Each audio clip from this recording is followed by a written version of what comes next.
Get ready to pay $5 for a gallon of regular gas. The nationwide average is now $4.95. Hampton Roads, not too far from that. AAA says drivers are paying around $4.86. But it's not just drivers hurting from the prices at the pump. Alex Littlehales explains how the rising fuel costs is putting a strain on businesses that live off the water.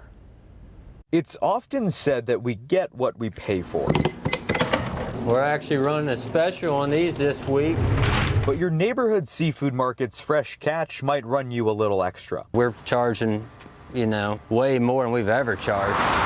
Gas prices don't just affect the cars on our roads, but also the boats in our water. The problem for commercial fishermen like Kyle Robbins is they don't really have the same choice that drivers might have. Every day it probably costs me anywhere from $150 to $200. 6 days a week, Robbins charters one crabbing boat a day for Captain Harrell's seafood and retail market, hauling in hundreds of pounds of crabs each run. Price he's paying to launch his boat changes the very nature of his job. But we're not wanting to spend the fuel, so now we're only traveling 2 or 3 miles. Prices are passed on to customers at checkout, and restaurants rethink whether that extra expense is worth it. For the moment, customers still line up for the fresh catch at Captain Harrell's. But Robbins says gas prices thin the line between profits and business. It's a dying breed is what it is.